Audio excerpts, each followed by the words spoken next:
Hello students, welcome back to my channel HV English learning once again. Students, आज हम a girl with a basket के last part मतलब part number 3 को explain करेंगे हिंदी में। Part number 2 में हमने देखा था इस लेसन के जो राइटर हैं विलियम सी डगलस, वो जा रहे होते हैं और वो एक प्लेटफॉर्म पर उतरते हैं तो वहाँ देखा कि बच्चों का झुंड उनको घेर लेता है जो अपने सामान को बेच रहे थे। जो छोटे छोटे बच्चे थे, वेंडर के रूप में थे, विक्रेता के रूप में थे। अब लेखक बताते हैं कि वो बच्चे आखिर हैं कौन। जब भारत और पाकिस्तान के बीच में बंटवारे की घोषणा हुई थी तो धार्मिक उन्माद फैल गया था दोनों देशों के अंदर। तो पाकिस्तान में भी यही हाल हुआ था। तो पाकिस्तान से लाखों लोग अपने घरों को छोड़कर इंडिया की तरफ भाग आए थे। पैदल चलने की वजह से, लंबी दूरी तय करने की वजह से, सामान कम होने की वजह से उनके पास में, तो वो भूखमरी से ही बहुत सारे लोग वहीं मर गए और कुछ इंडिया के अंदर आ गए। उन्हीं के ये बच्चे हैं जिनके पास में ना ज़मीन है, ना रोज़गार है, ना घर है। अब वो सड़कों पर बैठकर छोटे छोटे से स्टॉल लगा लेते हैं और वहीं पर अपने सामान को बनाकर बेचते हैं। तो उन्हीं के बच्चे हैं ये जो अपने सामान को बेचने की कोशिश कर रहे हैं। और वो लेखक के चारों तरफ झुंड लगा लेते हैं क्योंकि उन्हें पता है कि सबसे बढ़िया ग्राहक उनके सामने ये है, क्योंकि ये फॉरेन कंट्री से आए हैं, इनके पास में पैसा है और ये जल्दी से आकर्षित भी हो जाते हैं हाथ से बनी हुई चीज़ों को। तो सभी अपना सामान उनको बेचना चाहते थे। तो चलिए आगे बढ़ते हैं, इस चैप्टर में क्या होता है।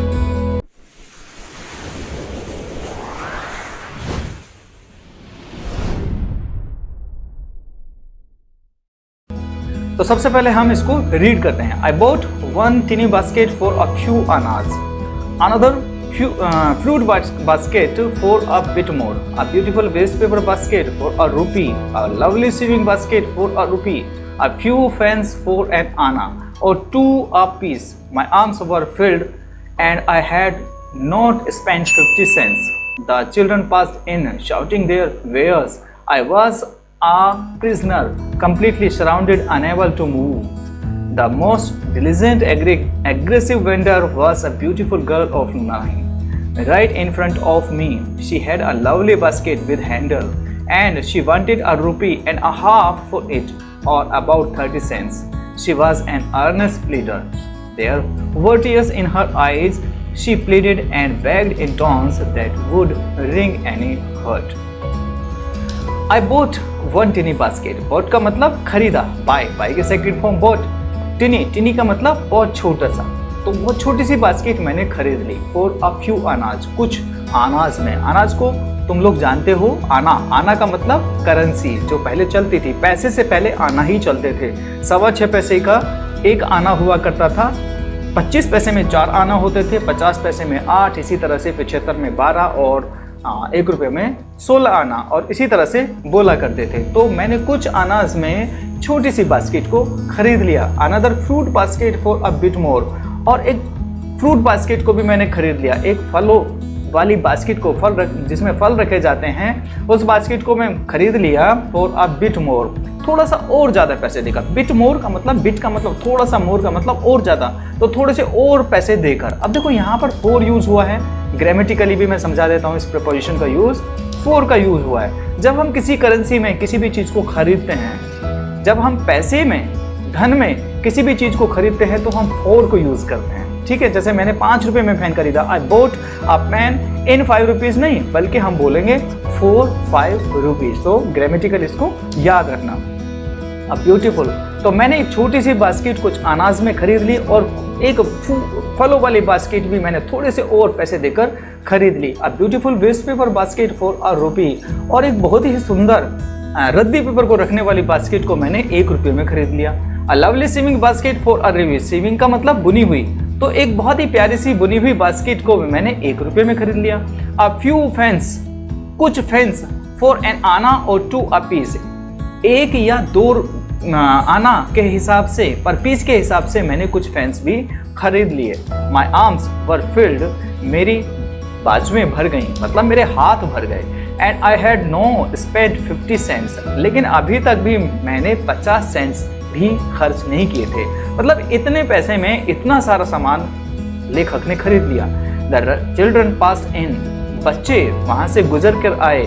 शाउटिंग देयर वेयर्स, अपनी आवाज़, अपने सामान को बेचने की आवाज़ लगा रहे थे, चिल्ला रहे थे। I was a prisoner, completely surrounded, unable to move. I was prisoner, मैं एक कैदी की तरह बन गया था। कंप्लीटली सराउंडिंग, पूरी तरह से घिरा हुआ। अनेबल टू मूव, हिलने में भी असमर्थ। बच्चों ने मुझे आकर घेर लिया, क्योंकि जब मैं सामान खरीद रहा था, मैं उनको पैसे दे रहा था, तो बच्चों को पता था कि सबसे बढ़िया ग्राहक है उनके लिए, तो सभी बच्चे अपना सामान उनको बेचने की कोशिश कर रहे थे। तो बच्चे जोर जोर से आवाज़ लगा रहे थे और उन्होंने मुझे ऐसे घेर लिया मानो कोई कि कैदी हो और जो हिल भी नहीं सकता है। The most diligent aggressive vendor was a beautiful girl of 9 right in front of me. The most diligent aggressive, diligent का मतलब शालीन, तो सबसे ज्यादा शालीन, एग्रेसिव, आक्रामक, वेंडर विक्रेता, सबसे ज्यादा उनमें जो शालीन और आक्रामक विक्रेता थी was a beautiful girl of 9, वो 9 साल की छोटी बच्ची थी, छोटी सुंदर बच्ची थी। right in front of me, जो ठीक मेरे सामने आ गई। she had a lovely basket with handle, उसके पास में हैंडल वाली, देखो यहाँ पर विद का जो यूज हुआ है, हैंडल वाली, हैंडल से युक्त या हैंडल के साथ एक बास्केट थी। जैसे हम बोले कि ब्लू साड़ी वाली औरत, तो क्या बोलेंगे हम? A woman with blue sari, इस तरह से हम यूज करते हैं। तो हैंडल वाली बास्केट मैंने खरीद ली, जो बहुत सुंदर सी हैंडल वाली बास्केट थी, उसके पास में एक हैंडल वाली सुंदर सी बास्केट थी। या हम इसको और तोड़ लेते हैं कि उसके पास में एक बास्केट थी जिसमें हैंडल लगा हुआ था। हम सेंटेंस को जब एक्सप्लेन करने जाते हैं तो सेंटेंस को छोटे छोटे टुकड़ों में अपने हिसाब से तोड़ लेते हैं, अपनी सुविधा के हिसाब से तोड़ लेते हैं और उनको हम लिखते हैं। तो जब हम लिखते हैं उनको छोटे छोटे अपनी लैंग्वेज में अपने हिसाब से उनको यूज करते हैं, तो उसी को हम कहते हैं explanation. And she wanted a rupee, और वह 1 रुपया एंड अ हाफ, वह 1 रुपया या फिर आधा रुपया चाहती थी फॉर इट, इसके लिए, मतलब इसको बेचने के बदले में वो 1 या आधा रुपया चाहती थी। फॉर अबाउट 30 सेंट्स या फिर 30 सेंट्स। अच्छा, यहां पर इसको देख लो, अ रुपी एंड अ हाफ, तो इसको 1.5 रुपया बोलेंगे, तो 1.5 रुपया इसके बदले में चाहती थी या फिर 30 cent. She was an earnest pleader, वह एक सबसे मेहनती विनम्र लड़की थी, सबसे मेहनती प्रार्थना करने वाली लड़की थी या प्रार्थनी थी। There were tears in her eyes, उसकी आंखों में आंसू थे।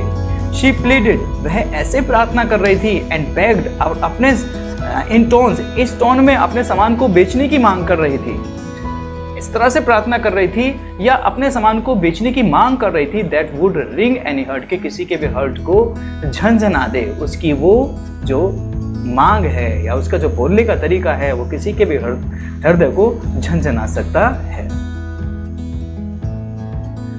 My arms were full, I had no room, let alone any need for another basket, balancing my baskets and fans on my left arm. I reached into my right coat pocket and got a handful of change, perhaps 15 cents in all, which I deposited in the basket that the young girl held imploringly before me. I tried to explain that I could not buy the basket, but accepted the gratuity as a substitute. I realized at once that what offense. Next slide पर जाओगे तो वहाँ पर मिलेगा I had done. What offense I had done. My arms were full. मेरे हाथ भर गए थे। यहाँ पर arms का मतलब वैसे भुजाएं हैं, तो पूरे हाथों से उसने अपने सामान को बैलेंस किया हुआ था, तो उसमें उसकी भुजाओं का भी यूज हो रहा था। तो मतलब या तुम ऐसे बोल सकते हो कि मेरे हाथ पूरी तरह से भर गए थे।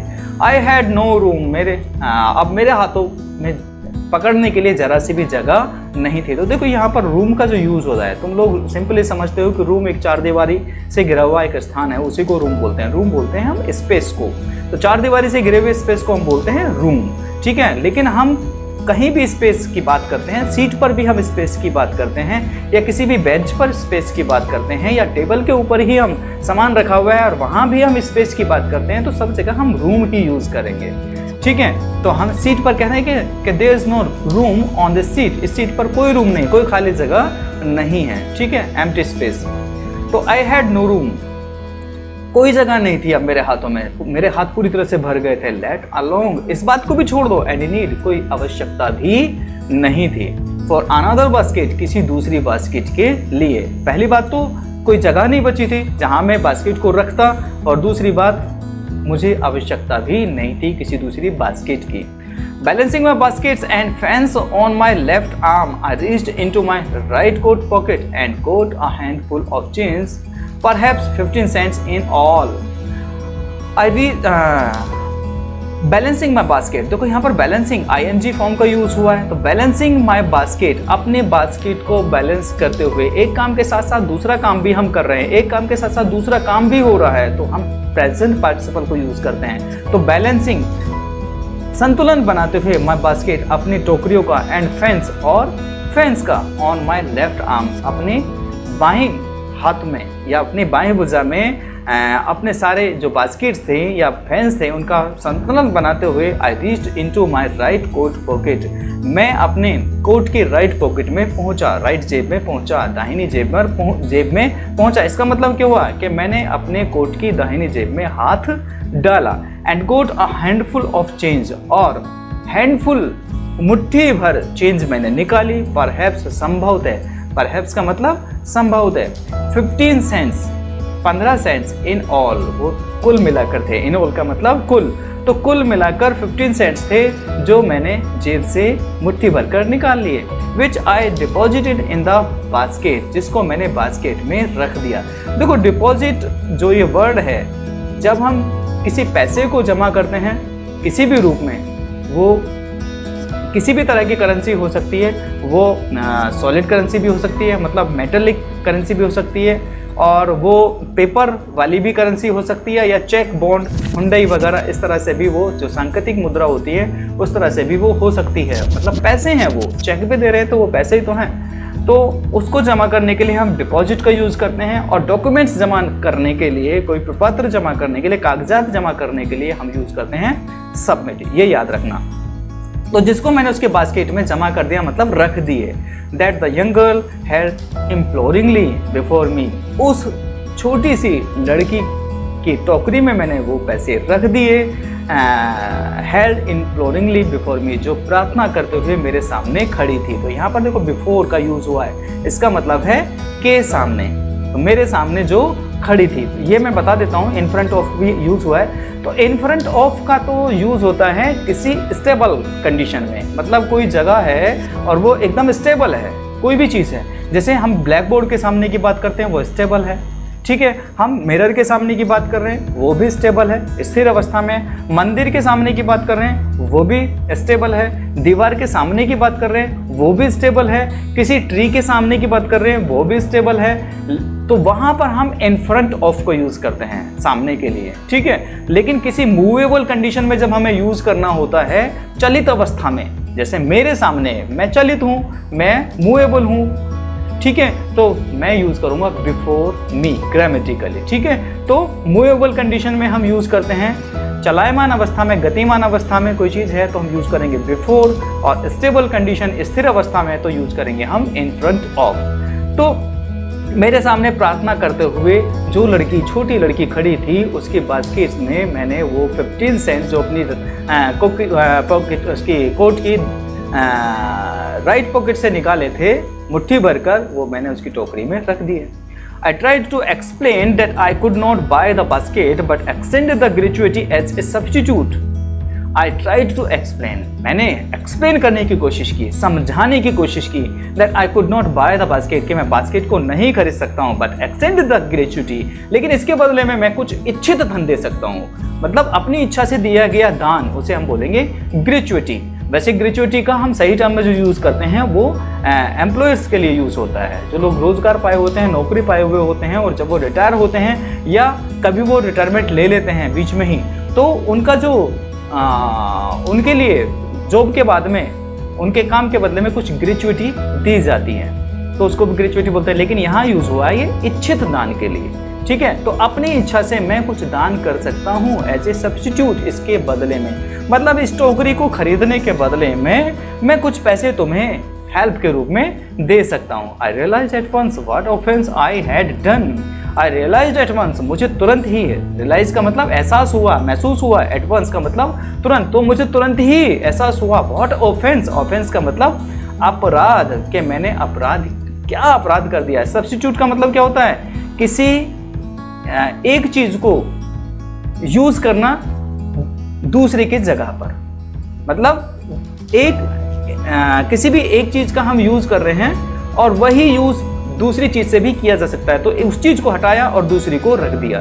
जैसे डॉक्टर ने मेडिसिन लिखी और मेडिसिन जिस कंपनी की लिखी थी, मेडिकल स्टोर वाले ने बोला कि इस कंपनी की तो नहीं है, इनका सब्स्टिट्यूट है मेरे पास में, तो मैं तुम्हें सब्स्टिट्यूट दे देता हूँ, मतलब दूसरी कंपनी की यही दवा मैं तुम्हें दे देता हूँ, ठीक है ना। तो नई दवा ने उसका स्थान ले लिया, तो उसको बोलेंगे हम सब्स्टिट्यूट करना, ठीक है। आई हैड डन, वही पिछली वाली स्लाइड का ये कंप्लीट कर रहा है। This child of 9, dressed in rags and on the edge of starvation, raised her chin, reached into the basket, and with all the pride and graciousness of a lady, handed the money back to me. There was only one thing I could do. I poured the basket. She wiped her eyes, smiled, and dashed down the platform, headed for some grass hut that would have at least 30 cents. That night, I told the story to Prime Minister Pandit Jawaharlal Nehru. I told him it was one reason I had fallen in love with India. This child of 9, ये बच्ची जो 9 साल की थी, dressed in rags, rags का मतलब फटे पुराने कपड़े, फटे पुराने कपड़ों में, and dressed in rags का मतलब फटे पुराने कपड़े पहने हुए, and on the edge of starvation, edge का मतलब ऐसा होता है किनारा, ऑफ स्टारवेशन भूखमरी के किनारे पर, यहाँ हम बोले सिंपल लैंग्वेज में कि भूखमरी के कगार पर, रेज्ड हर चिन, उसने अपनी ठुड्डी को ऊपर उठाया। बच्ची जो 9 साल की थी, जो फटे पुराने कपड़ों में थी और जो भूखमरी के कगार पे थी, उसने अपनी ठुड्डी को ऊपर उठाया। Raised into the basket, basket के अंदर पहुंची, मतलब बास्केट के अंदर हाथ डाला, and with all pride and graciousness, और पूरे स्वाभिमान और शालीनता के साथ, ग्रेशियसनेस का मतलब शालीनता, तो पूरे स्वाभिमान, प्राइड का मतलब यहाँ पर स्वाभिमान के लिए यूज हुआ है, तो पूरे स्वाभिमान और शालीनता के साथ ऑफ अ लेडी, जैसे कि एक लेडी के अंदर प्राकृतिक रूप में होता है ये गुण, handed the money back to me, उसने मेरे पैसे मुझे वापस लौटा दिए। There was only one thing, अब केवल एक ही तरीका बचा था, यहाँ पर थिंग का मतलब है तरीका, वे, तो अब केवल एक ही तरीका बचा था, आई कुड डू, जिसे मैं कर सकता था। तो वो बच्ची जो केवल 9 साल की थी, फटे पुराने कपड़ों में थी, भूखमरी के कगार पर थी, उसने बास्केट के अंदर हाथ डाला और पूरे स्वाभिमान और शालीनता के साथ में मेरे पैसे मुझे वापस लौटा दिए। जो क्वालिटी एक औरत के अंदर होती है, स्वाभिमान और शालीनता की, वो उसके अंदर थी। अब केवल एक ही तरीका बचा था जिसे मैं कर सकता था, आई बोर्ड द बास्केट, मैंने बास्केट को खरीद लिया। शी वाइप्ड हर आइज, उसने अपनी आंखों को पोंछा। वाइपर होता है ना, घरों में सबके में होता है वाइपर, ठीक है, पोछा लगाने वाला, तो उसने अपनी आंखों को पोंछा। स्माइल, मुस्कुराई, and dust down the platform, dust down का मतलब है तेजी से उतर कर, द प्लेटफॉर्म, प्लेटफॉर्म से तेजी से नीचे उतर गई।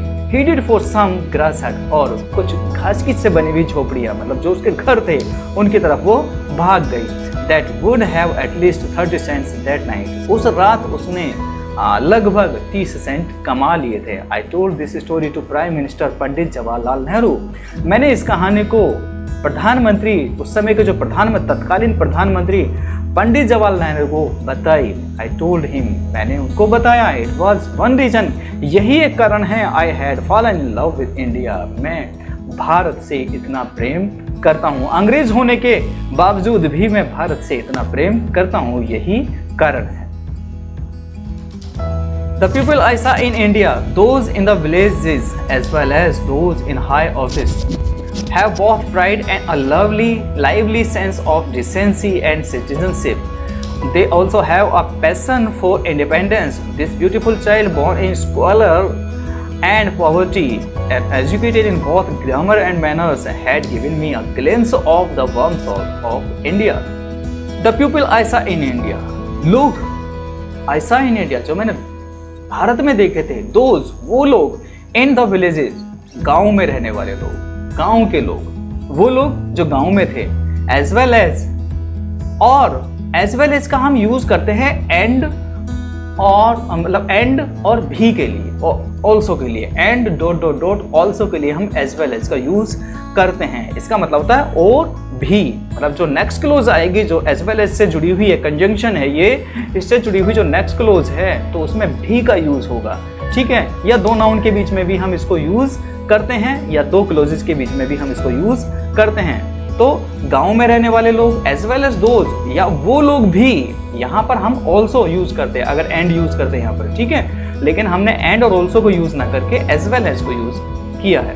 तो एज वेल एज दोज, वो लोग भी इन हाई ऑफिसेज, जो बड़े बड़े कार्यालयों में रहते थे, मतलब शहरों में रहने वाले लोग और गाँव में रहने वाले लोग को मैंने देखा है बहुत प्राइड, दोनों में स्वाभिमान था, and lively sense of decency, और शालीनता, सिटीजनशिप और अच्छे नागरिक होने की भावना की समझ उन्हें, अच्छे नागरिक होने की समझ या अच्छे नागरिक होने की भावना उन सबके अंदर थी, चाहे वो गांव में रहते थे चाहे वो लोग शहर में रहते थे। They also have a passion for independence, उनके अंदर पैशन, पैशन का मतलब जुनून, उनके अंदर जुनून भी था किसके प्रति, इंडिपेंडेंस, आज़ादी के प्रति, स्वतंत्रता के प्रति, स्वतंत्रता के लिए उनके अंदर जुनून भी था। This beautiful child born in squalor and poverty, यह सुंदर बच्ची स्क्वेलर गंदगी में पैदा हुई, एंड पॉवर्टी गरीबी में पैदा हुई, यह लड़की जो गंदगी तथा गरीबी में पैदा हुई थी, अनएजुकेटेड, कभी स्कूल नहीं गई थी, शिक्षा, यहाँ अनएजुकेटेड का मतलब अशिक्षित, मतलब जो स्कूल नहीं गई, in both grammar and manner, शिक्षा में और व्यवहार में, शिक्षा प्राप्त करने में या व्यवहार को सीखने में जो कभी स्कूल नहीं गई है, give me a glimpse of the firm soul of India, उसने मुझे भारत की आंतरिक आत्मा की छवि दिखा दी, झलक दिखला दी। यहाँ पर ग्लिम्स का मतलब क्या है, झलक, तो उसने मुझे या छवि, झलक मुझे दिखला दी। तो ठीक है गाइस, आई होप अच्छे से समझ में आया होगा।